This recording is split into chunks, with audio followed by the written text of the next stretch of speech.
Hey guys, welcome back. Today we discuss Elendil.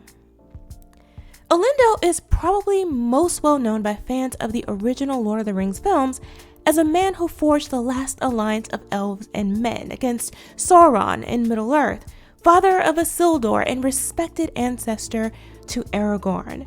But before all of that, Elendil was a son of Amandil, a leader among the men of Númenor, who remained faithful to their god Eru Ilúvatar and the Valar during the time when King Pharazôn and Sauron were preparing to attack them. Much like Daenerys the Dreamer, who foresaw the doom of Valyria in A Song of Ice and Fire, Amandil foresaw the cataclysmic event that would result in the downfall of Númenor.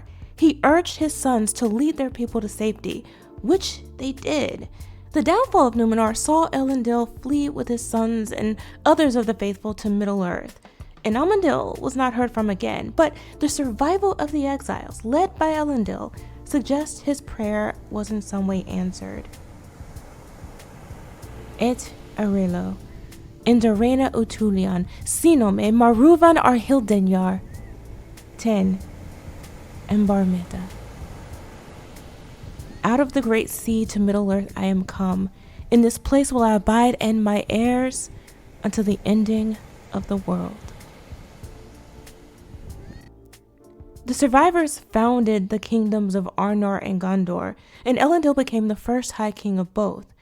While this story was inspired by Atlantis, in his letter to Milton Waldman of 1951, Tolkien also described Elendil as a Noachian figure, directly comparing his story to that of the Great Flood, and positioning Elendil as easily one of the most iconic figures in their history. Imagine my surprise then when, in a recent interview with Lloyd Owen, who plays Elendil in Amazon's Rings of Power, we learned that Galadriel is going to be there too.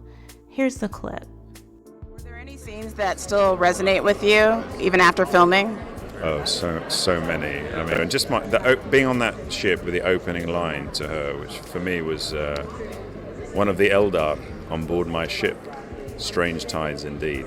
That was a joyful moment. According to leaks back in October of last year, it was said that she would appear in Númenor asking for help on behalf of Middle-earth for their orc problem. They describe a scene where she's brought before Queen Muriel, and there she's proudly proclaiming her heritage. After her big speech, she and Muriel have a girl talk because, of course, it's all about them. Given that so much else from the trailers and teasers and cast and crew interviews seem to suggest this is the Galadriel show, one can reasonably imagine she will play an even more important role. What I fear is that they will retcon the Númenorians' escape to somehow be her idea. This revision is designed to elevate the female characters over the male characters, just as we've seen time and time again, and potentially supplant them entirely with a new message that Galadriel is the real hero here, and these men are wholly incapable of the heroism they very clearly display in the novel. The king and his men and the majority of Númenor had become corrupt, but Elendil and his people were faithful. They held true to their beliefs. Their decisions were guided by their faith, as well as their sense of duty, honor, and love. And this is important because just as we see the potential of men towards evil in this tale, we're also shown their potential towards good. What can happen when fear gives way to courage? It's man's journey, figuratively and literally. So why did Amazon Rings of Power decide to drop Galadriel in the middle of it, and on Elendil's ship no less? Galadriel's presence can do little more than diminish Tolkien's version of his story and his characters. Their exchange, whenever it takes place, is absurd, and so is this entire idea of her being in Númenor or in any way, shape, form, or fashion involved in the fate of their people. But what else can we expect from Hollywood these days? Nothing is safe. And no one is against strong women existing. The problem is when they elevate females embodying the very traits they would otherwise deem toxic in men and portray every single male as dim-witted and docile.